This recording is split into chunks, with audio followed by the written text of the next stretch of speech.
against these common challenges and background, I think more than ever, we need to have this dialogue. We need to have more of the cooperations among the South-South nations and also among South and North nations.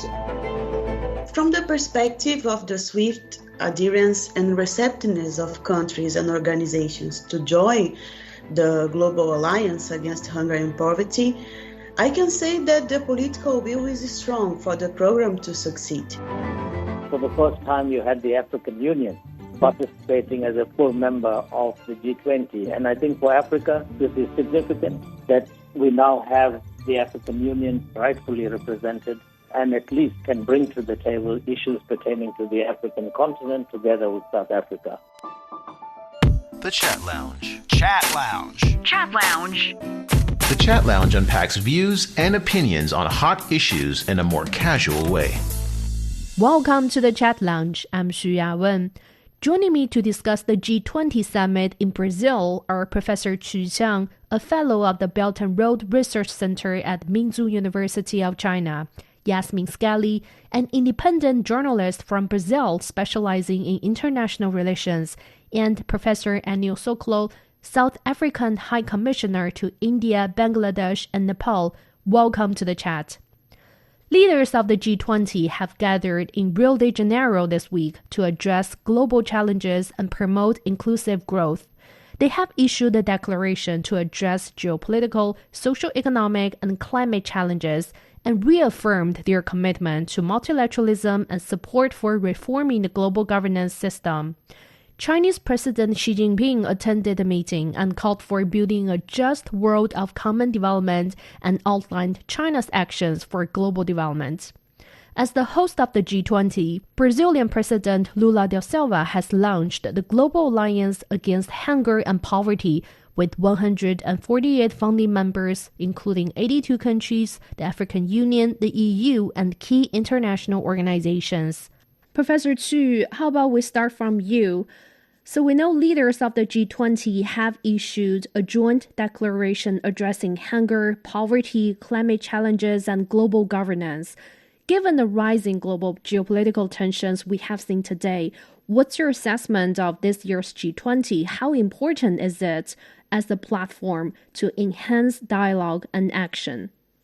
Well, I think we're hitting a very critical moment, a very important era of juncture this year, because a very huge uncertainty are hitting the whole globe scenario. And we're facing a lot of problems together as a whole world, as a human community with a shared fate. Like we just mentioned, a very important message has been sent over the declaration. Try to address the hunger, poverty, and climate changes, because we're seeing that the ocean temperatures are rising more than 2 degrees Celsius already, which should be the target lower than 2 degrees by 2030. But now we have already overachieved, quote unquote, that kind of, record. And also talking about hunger and poverty, it's the same thing. Even though we have already far beyond the MDG period of time, and now we're after the SDG set up by UN, but many of the emerging markets are still behind this target, especially the least developed nations. So I think that's the reason why China and many of the responsible emerging countries are trying to solve this problem. But here, where we are is that the G20 is more split than ever. On the spectrum, on one hand is the G7. G7 right now seems to be a very, small and isolated little club of themselves. Pay attention to, the top nations' needs and the situation. And on the other end of the spectrum is the South nations, the global South nations. They try to, help each other. So they have the BRICS platform, etc. But still, we need a wide spectrum cooperations like the platform, the APEC and G20. That's the reason why we need to stay in this club, and we need to still talk to each other. But the problem is that we lack of leadership, especially this year. In America, everybody knows they changed leadership, and the next leadership probably are not very keen to solve the other nations' problem, especially not even the G20, not even the whole world, not even the G7. They only care about the G1, so they don't want to provide any leadership and responsibility in here. And also, talking about the global South nations, we have some other nations having some domestic troubles or entangled with international issues. So it looks like China is one of the few countries who are willing to be a responsible player and also are capable of being a responsible player, providing the leadership here this year. So that's very important. I think back in 2017, 2015, President Xi Jinping has already announced that China would like to form an alliance against hunger under the global poverty alleviation framework, and I was very honored to be part of that, research members during the framework, and we're waiting to see that. But of course, this year, very luckily, I think Brazil take the leadership.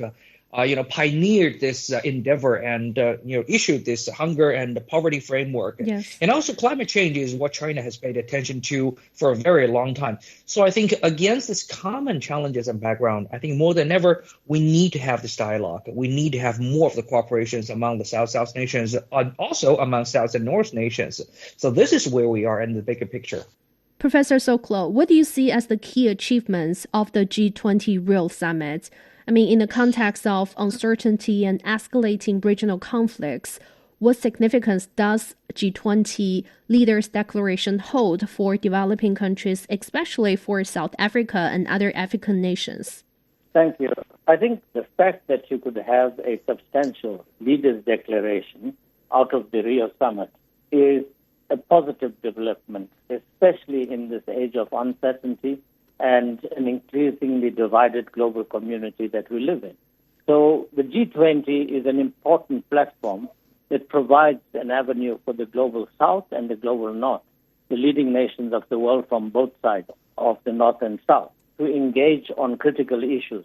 It's unfortunate because the United Nations system is semi-paralyzed for reasons we are all aware of, and therefore the G20 takes on added significance where some of the key issues that cannot be deliberated effectively within the UN system are being adequately addressed. And I think this is seen in the comprehensive number of issues that have been addressed, from issues of poverty and hunger alleviation, the challenges around climate change, the challenges around the economic issues and the financial issues that we are jointly addressing, and of course issues pertaining to sustainable development, the energy transition challenges that we have, especially countries of the global South. The other important point is that for the first time you had the African Union participating as a full member of the G20. And I think for Africa, this is significant that we now have the African Union rightfully represented and at least can bring to the table issues pertaining to the African continent together with South Africa. I think for the global South, it was important that the issues of development is brought to the center of the G20 agenda. It's unfortunate that issues of development have been marginalized within the international agenda in recent times, but I think over the past few summits, starting from Indonesia, that we have seen issues pertaining to the global South, especially on development, is back at the center. And I think Brazil must be congratulated for continuing what was started under Indonesia, India, and now under Brazil's presidency. And we hopefully, South Africa, we will also take forward issues that pertain to the global South, to the African continent, and provide a platform for these to be mainstreamed going forward. Yasmin, as the host nation of this year's G20 summit, Brazilian President Lula launched the Global Alliance Against Hunger and Poverty, aiming to eradicate world hunger by 2030.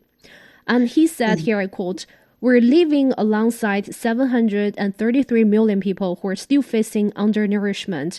It is as if the populations of Brazil, Mexico, Germany, the United Kingdom, South Africa, and Canada combined were going hungry." He also said, in a world that produces almost 6 billion tons of food per year, this is unacceptable. So, as the initiative moves forward, how strong is the political will of nations to make this happen? Yes, I think that from the perspective of the swift adherence and receptiveness of countries and organizations to join the Global Alliance Against Hunger and Poverty, I can say that the political will is strong for the program to succeed. The proposal has been widely accepted by 82 countries and 66 organizations, with some of these actors already outline the contributions they will make. However, as we know, unfortunately, hunger is not a new issue in the world. And the persistence of this grave problem shows that despite good intentions, what is lacking is exactly the political will to eradicate hunger entirely. As President Lula stated on his speech at the G20, and I quote, "Hunger and poverty are not the result of scarcity or a natural phenomenon. They are the product of political decisions that perpetuate the exclusion of a large part of humanity."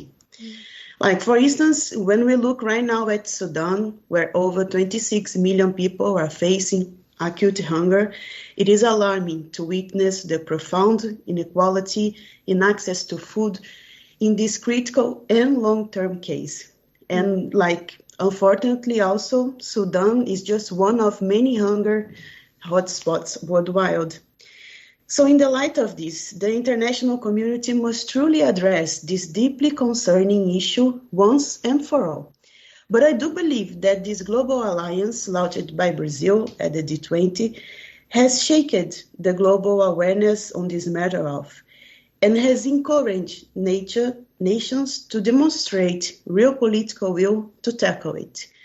Because after all, I believe that finally we are more and more aware of the fact that the true global development depends on shared prosperity.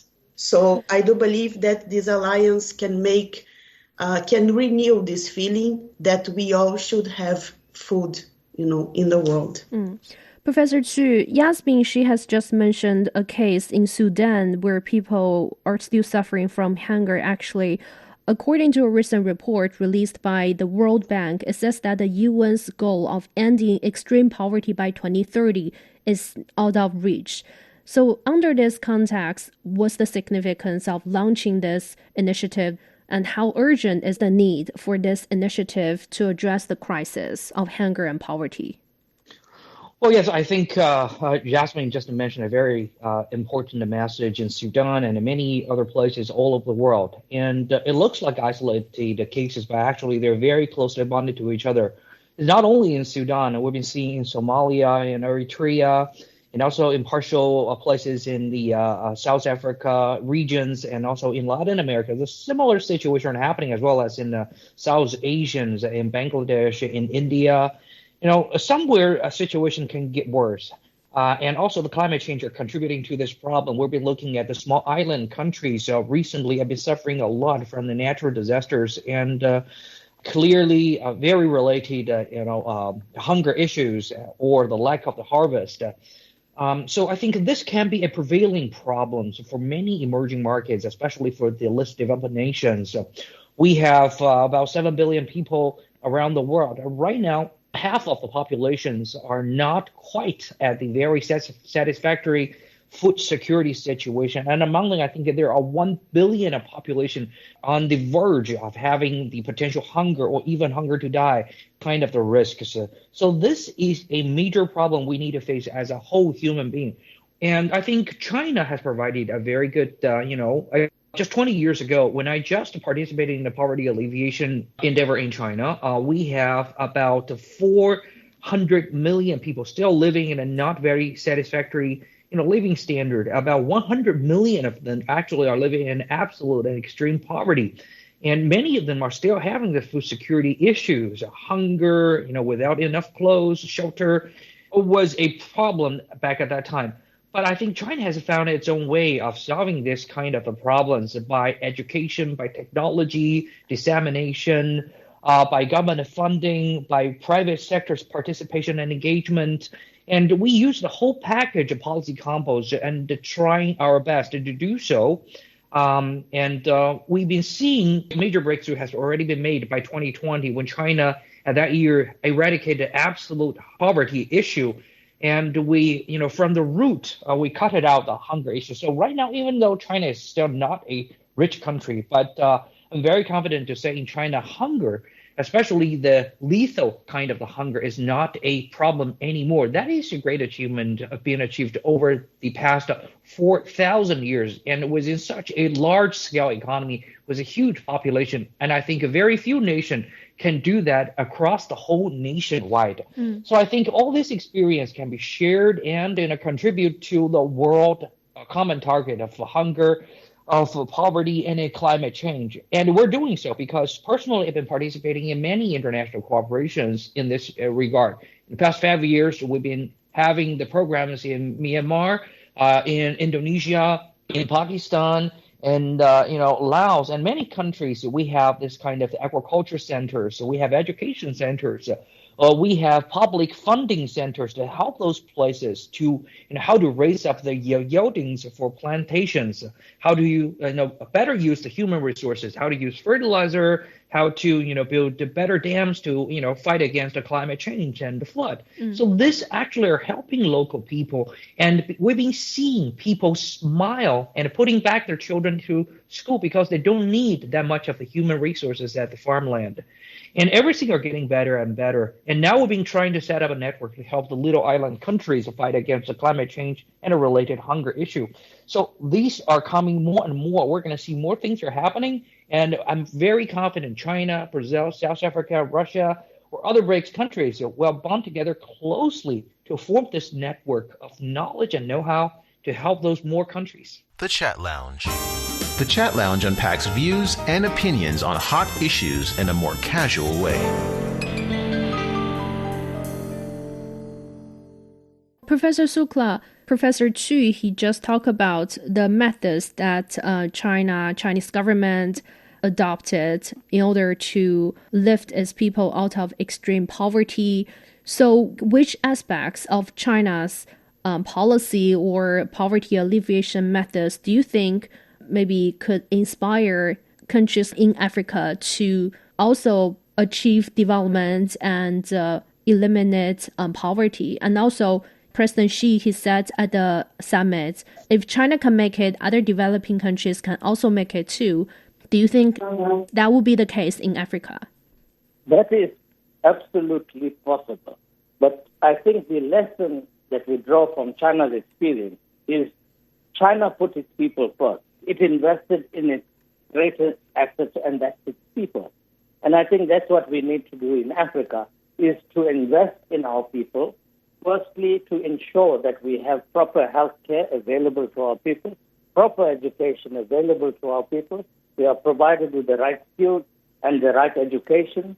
They are healthy, and that we provide decent jobs for our people. Now, that can only happen if Africa also addresses its economic challenges, and that can be done in tandem with the global community. When China was president of the G20, one of your key priorities was industrialization in Africa, because China recognized industrialization is a key to Africa's development. Africa is one of the richest continents in terms of resource riches. It is one of the richest continents in terms of its human capacity. We have the youngest demographic in the world. But all of this is not translating into tangibles to lift Africa out of its current dire situation. And I think this is where we can draw lessons from China investing first and putting people first. Because if you resource and make your people capable and thereafter address the challenges around the economy, be it infrastructure, be it providing, addressing issues of industrialization, addressing issues of new technologies that provide an opportunity to fast-track development, I think all of these can be key catalysts in the African continent. And that is why partnerships like FOCAC that we have, and the recent FOCAC summit was a great success. These are the types of partnerships that Africa requires, that we have with China under FOCAC and with other parts of the world that bring tangible benefits through programs and not just financial resources, but addressing the critical challenges that we face and sharing technology with us, sharing experience with us, helping us to modernize our agriculture. Africa is home to 60% of the global arable land, but we are next food importing continent. So these are practical things that we need to address. Yasmin, Brazilian President Lula said Hunger is the product of political decisions. What do you make of his remarks? How can developing countries, under the framework of G20 and other initiatives that our other panelists have just mentioned, create a stronger voice to prioritize policies on poverty and hunger reduction for developing countries? Yeah, naturally, the G20 already plays a strategic role in shaping global policies due to economics and political weight of its members. But I believe that to strengthen more equitable global policies, some measures could be adopted, and some of them were extensively discussed during the Rio de Janeiro summit. One approach could involve uniting the group around reforming the global trade system. Like developed countries within the group could reach agreements with developing countries to reduce agriculture subsidies that distort global markets and harm producers in emerging countries, for example. At the same time, I believe that the members of G20 could prioritize innovation and technology transfer amongst its members, creating platforms to facilitate the transfer of technology and capacity building in low-income countries. In other front, and this was quite discussed in the G20 summit now, these nations could advocate for a more equitable global governance structure by reforming international institutions in order to provide greater representation for developing countries. These are just a few of the numerous initiatives the group could work on together. Like, I have faith that if concrete actions are combined, the multilateral cooperation strengthened, and political commitment upheld, the G20 could really become like a catalyst for significant global transformation. Professor Xu, during the summit, President Xi Jinping outlined China's 8 actions for global development, and it includes pursuing high-quality Belt and Road cooperation, implementing the Global Development Initiative, and support for international cooperation on poverty reduction and food security. You touched upon this previously, but what are your key takeaways from these actions? What new elements did you find from President Xi's proposal? And also, how do they align with the G20's agenda? Well, I think President Xi Jinping has made a very detailed statement about how we can solve this problem together as one community.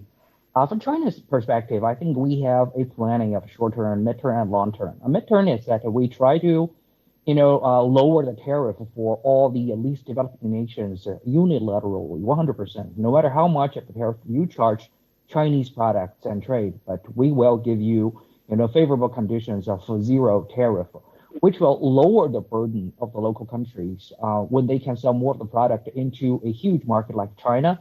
They will definitely earn more of the money to, raise up the well-being and living standard of local people. And meanwhile, I think we try to write off many of the debt they owned, try to lower their burden. So as a lot of people are saying debt trap.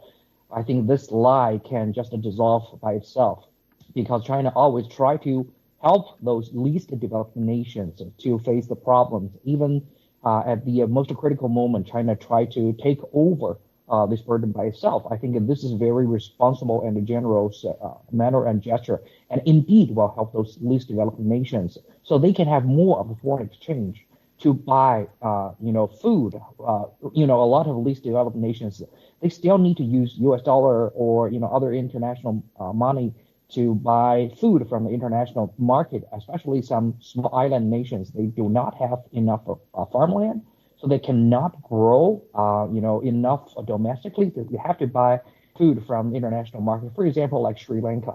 And I think in the midterm or long term, what China will do is what I mentioned, a knowledge center, technology center, training centers to help them to nurture talents, young people, technicians who can properly use modern agriculture technology to use fertilizer, to have better seeding technologies, to have a higher harvest per unit volume. That we have already done, and we have seen very successful cases in Africa, in ASEAN nations, in South Asia. So that can help them in the very midterm. Usually by 5 years training, every turn of the program, we will see very talented young people, very smart local technicians that is going to rise up. And they use, modern farming tools, modern farming technologies. It can always double, even triple the yielding of the previous, per unit, farmland. And in the long run, I think what we will do is technology cooperation and more of infrastructure cooperation, because when China tried to solve its own poverty issues, we called it the connectivity is the key. What does that even mean? You have the electricity, you have the running water, you have the internet, you have the road, and all these connectivities can actually help those poor farmers not only to rise up their per unit harvest, but also to get them, more of the access into the knowledge, information, markets, and etc., and income ultimately. So this is actually very important. China has planned with its partners, together with President Lula, with the leaders of South Africa. We promised to provide more of these infrastructures to them in the longer run with more of the investment. So I think we're going to, from the root, cut out this poverty issue and provide them potential to stand up on their own feet, like we always said. Give them fish, it's not good enough, but teach them how to fish. It's it's much, much better. Professor Sooklal, what's your take on Professor Qi's remarks? How do you view China's aid actions to support global development, particularly its focus on supporting development in Africa? Well, I fully agree. And, China has been a trusted friend of Africa for a substantial period of time. It is nothing new.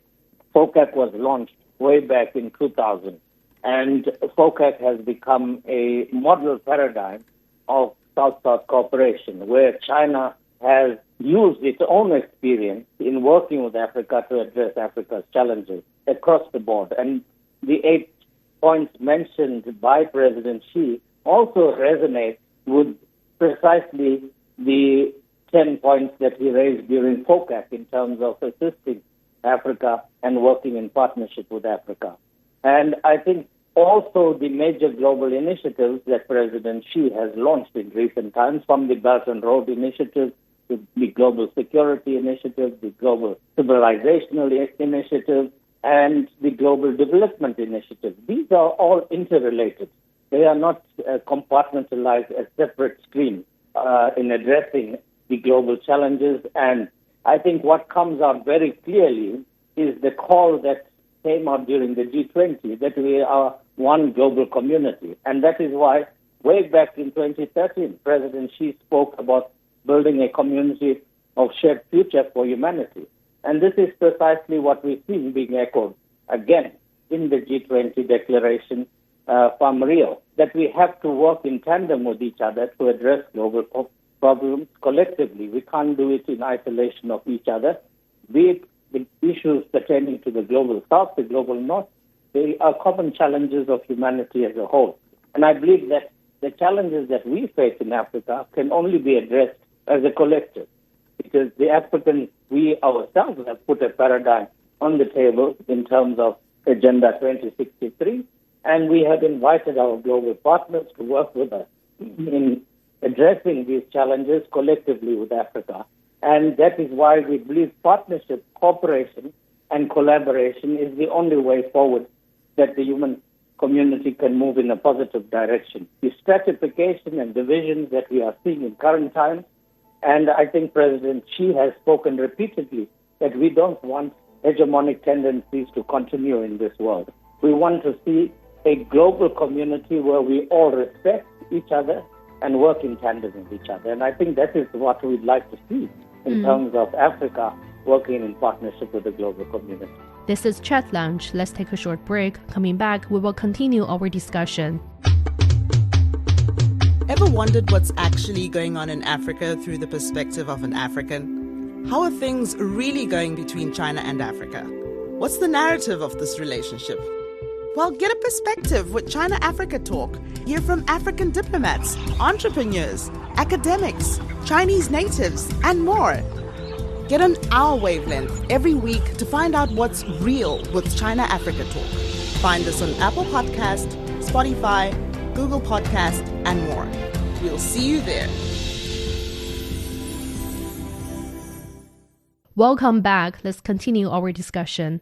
Yasmin, from Brazil's perspective, what's your assessment of these 8 actions proposed by President Xi Jinping to support the development of the Global South, especially when it comes to supporting countries through methods such as digital economy, such as new energy cooperation? And also, could you give us some examples of how China and Brazil cooperate in these fields to help fight poverty and promote development? Sure. I am convinced that China's actions to support global progress, especially on the Global South, align closely with the immediate and long-term needs of these developing nations, because I see this in my own country. Like access to digital tools, as you mentioned, can accelerate economic inclusion, education, while green development helps address climate change. In Brazil, China has been one of Brazil's biggest partners in achieving the sustainability goals set by President Lula, and particularly with technology for wind power and solar panels. So this cooperation helped Brazil record the second large annual increase in wind and solar power generation in the world in the last year, according to data from the Amber think tank. Just yesterday, on November 20, during President Xi Jinping's visit to Brasilia, the Brazilian and Chinese government, they also signed 37 new agreements, including those related to connectivity and the digital economy. According to Brazil's Minister of Communications, the agreements aim to develop digital infrastructure, foster technological innovation, and strengthen Brazil's digital industry, with the expectation of enhanced public policies. So I believe it's evident that China's actions offer good potential to collaborate with the Global South countries and achieve their goals in not only in the mentioned areas, but also in many others. Because when I look to Brazil, I see how much infrastructure we need and how much this cooperation helps to build this infrastructure in a quicker way, and in a cooperation that both countries, they win.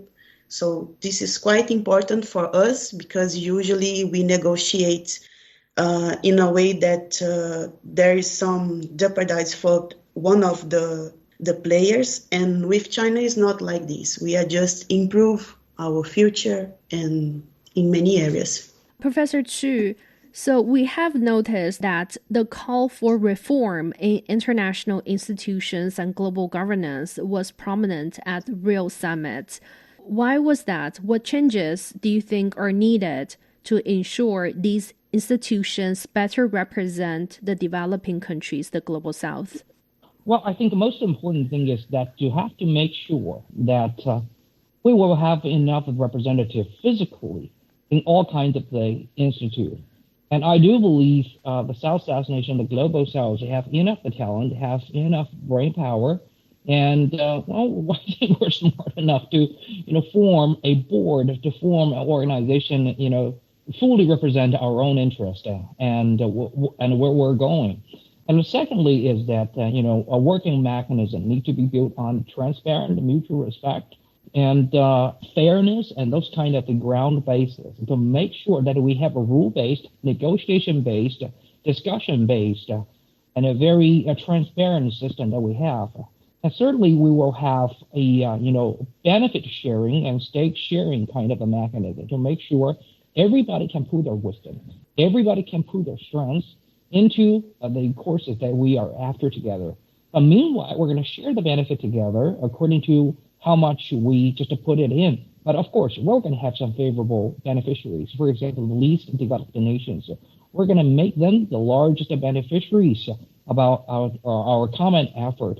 And by that, we're going to have exemplary, models and more of the cases to build on more of the stories and more of the experiences and know-hows to inspire more of the aftercomers. And then all these spillover effect will inspire and encourage more of these emerging markets, developing nations to join in this network, to share our own story, to share our own experience, to share our own resources. I can give you one very interesting example. There is a nation. I think it's a South and North cooperation kind of model. We go to one of the least developed nations, and we try to help them. But those four to actually be, dominated by the North countries. Well, I have no problem with North countries, but I think they have many professors, many experts, researchers, speaking from the most privileged universities, research institutes, think tanks, and they're teaching the LDC what we should do.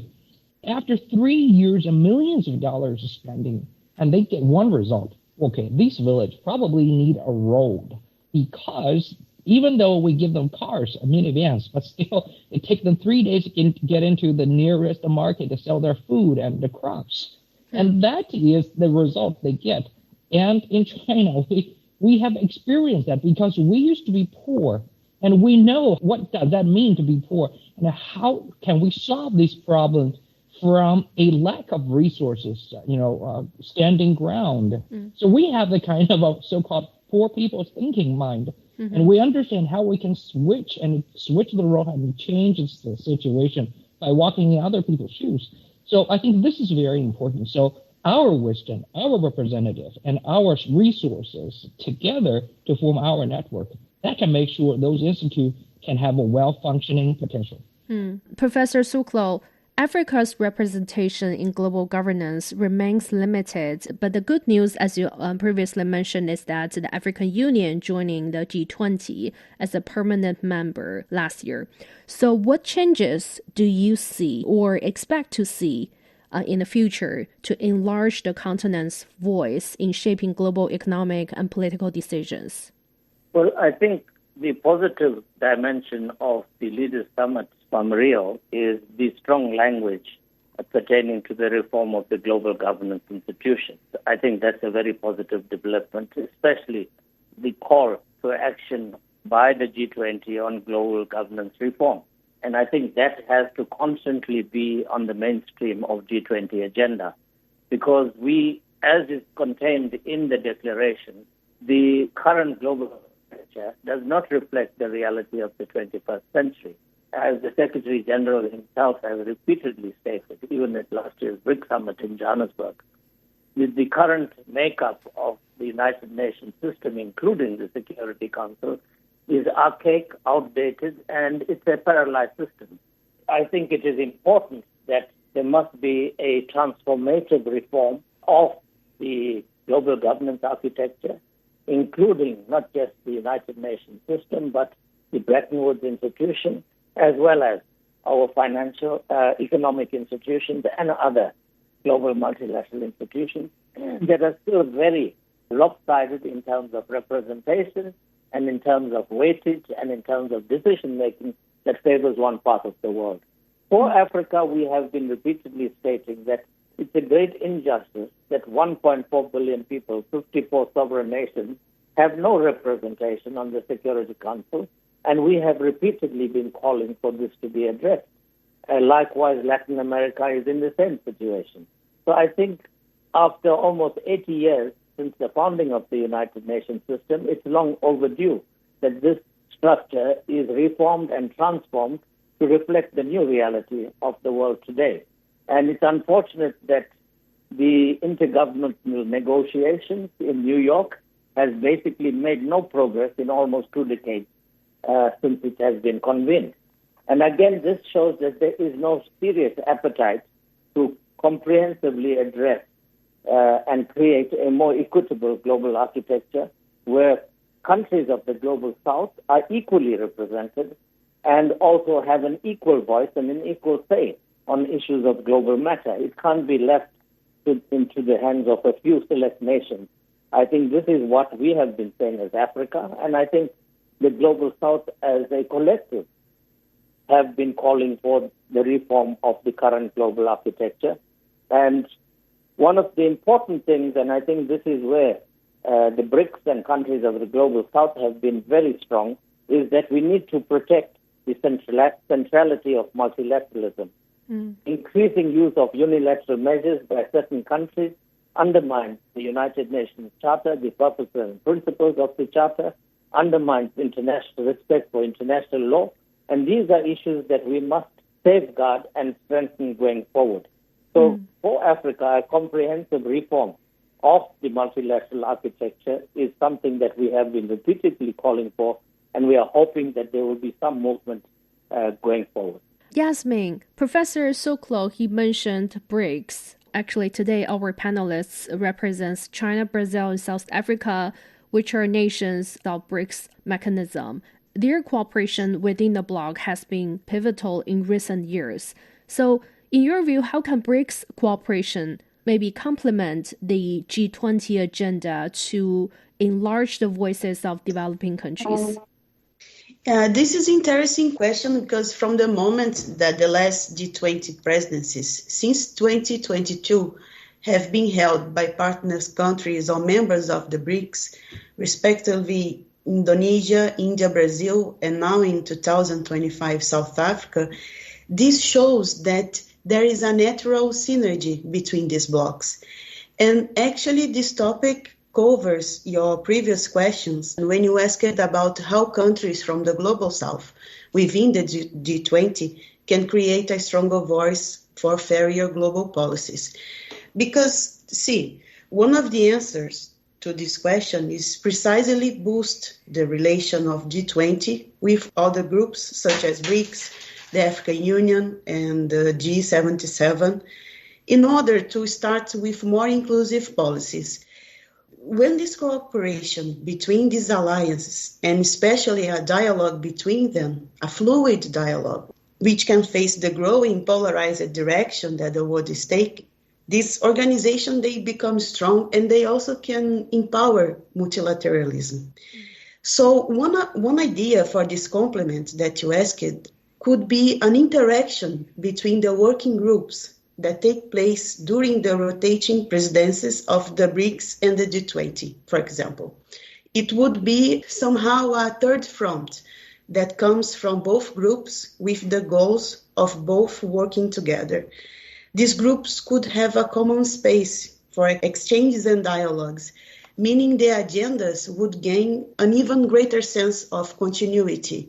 So this synergy between blocs around the world could make that, for example, the policies for hunger to continuity, and don't stop, and then we can solve more of these world problems with this synergy between BRICS, G20, African Union, and other blocs. The Chat Lounge. The Chat Lounge unpacks views and opinions on hot issues in a more casual way.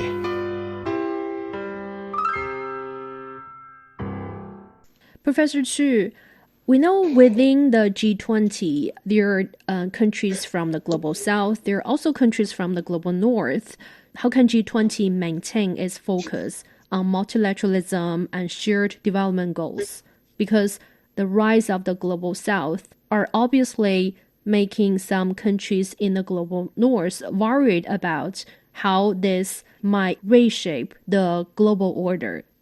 Well, I think, first of all, we need to change the philosophy ideas about where is the North and where is the South and how are they related to each other. I think China, after so many years, we understand one truth is that do you need, well, simply, we're globalized the world. Nobody can change that. And we're a market economy. Everyone basically are.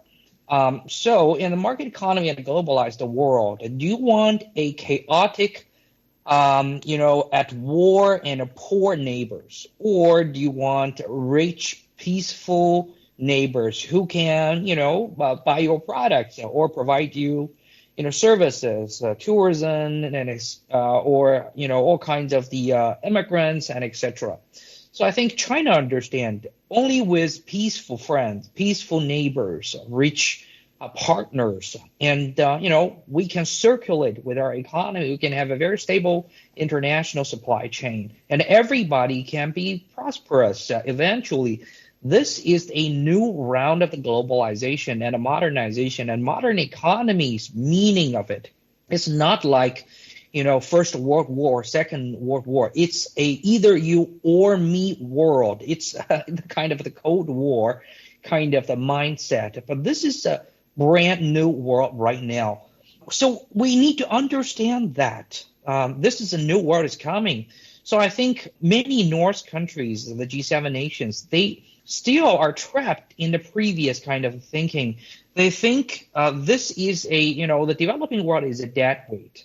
They think it's a problem without understanding the South nation is actually the provider of human resources, market, raw materials, energy, and everything is needed not only by the North country but also by South country its own.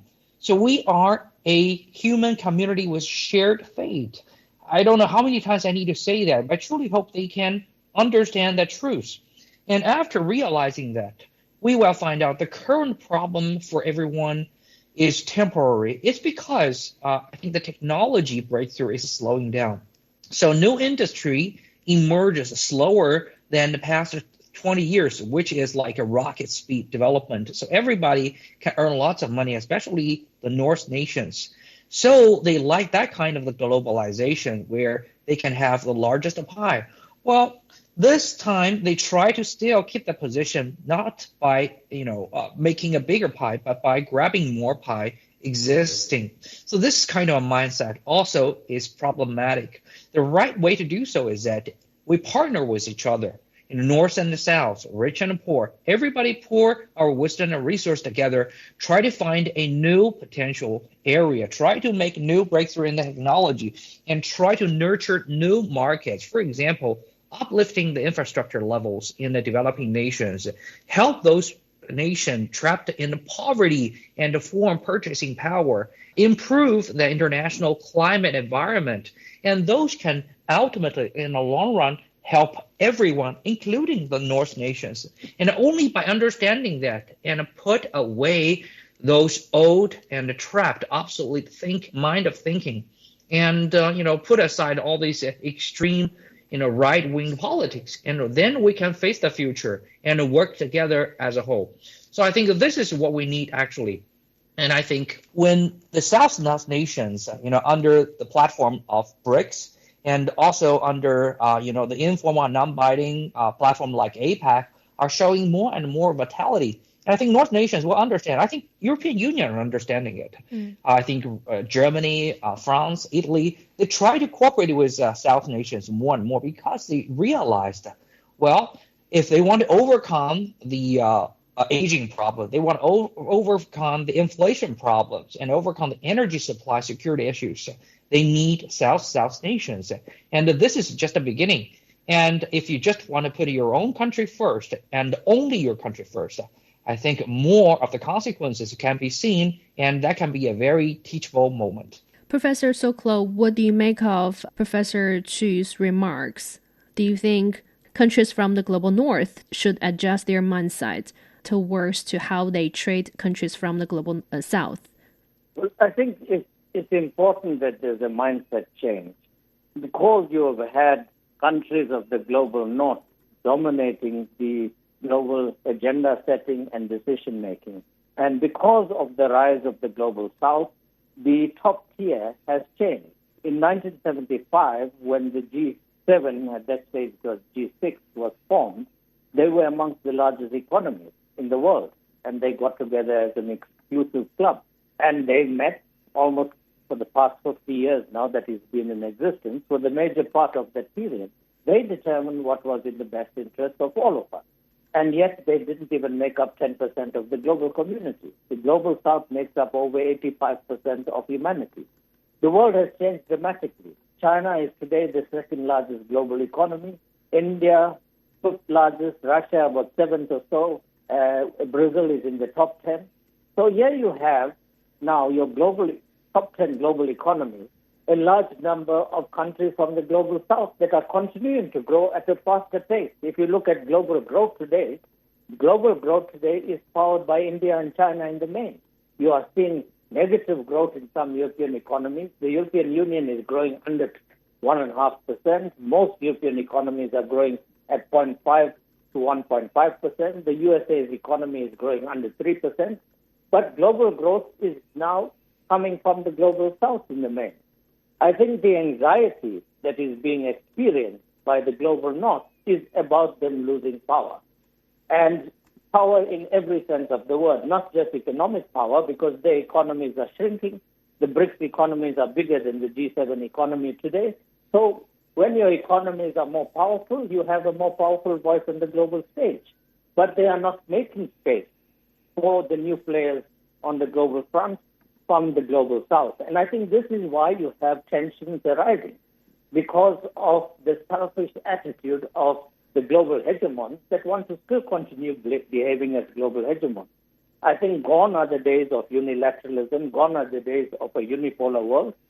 BRICS, we have repeatedly stated we want a multipolar world, and that is what we need to build upon and recognize there are various centers of power today, be it economic and other forms of power as we define it, technological innovations and so forth, is not limited just to the global north. You have seen China being a leader in terms of new technology in so many domains. In terms of artificial intelligence, much of that is being generated from countries like China and others. In terms of the digital economy and digitization, this is also coming in terms of new innovations from the global south. So I think it's inevitable. Those that are resisting change are always pushed to the margins eventually. But those that move with the tide and realize that we need to adjust and that the world is changing and that it's for the benefit of all of humanity, they will continue to prosper. And I think this is what the global south is saying. We don't want to dominate the world. We have been dominated. We have understood colonialism. We have understood imperialism and other forms of domination that has been foisted upon us for the past 200-300 years. We are now saying that we want a shared future. We want to work with all, be it the global north, be it the global south. And I think it's significant that the recent BRICS summit in Kazan, we have seen a NATO member becoming a partner country. We have seen another European country joining as a partner country. So BRICS is starting to straddle the so-called north-south divide that we speak of. And I think we are entering a stage in global society where the lines are being blurred between the north and south, and rightfully so it should be blurred. We need to work together, and we can only do that if we start cooperating and understanding each other better. And lastly, Yasmin, we know President Xi Jinping, after the G20 summit, paid a state visit to Brazil, and two countries have elevated their ties and expanded bilateral relations. And also, President Xi said that China-Brazil relationship is at its historical best, not only improving the well-being of the people in both countries, but also defending the common interests of developing countries and enhancing the strength and voice of the global south. So how significant is that for major developing countries like China and Brazil to get together to ensure that global cooperation on inclusive growth, on building a just world, on multilateralism could carry forward for the benefit of all? Yes, as I mentioned before, the two countries, they signed 37 new bilateral agreements, and they strengthened the countries' trade relations in 15 strategic areas. The agreements signed covered many sectors as agriculture, trade, investments, infrastructure, industry, energy, mining, finance, and many others. The answer to what President Xi Jinping said, that you quote from the President Lula, was, and I quoted him also, Chinese companies have participated in bids for infrastructure projects and have been partners in ventures such as the construction of hydroelectric plants and highways. These represent employment, income, and sustainability for Brazil. And I believe that if this represents all this that was mentioned by President Lula for Brazil, we will also represent for other countries. So this deepening synergy between Brazil and China, I believe, promotes the development of an emerging countries like Brazil. And it seems to me that this cooperation can also be applied to other countries for sure. With that, we're wrapping up this episode of the Chat Lounge. I've been speaking with Professor Qiang, a fellow of the Belt and Road Research Center at Minzu University of China, Yasmin Scali, an independent journalist from Brazil specializing in international relations, and Professor Anil Sooklal, South African High Commissioner to India, Bangladesh, and Nepal. Thank you so much for listening. Bye for now.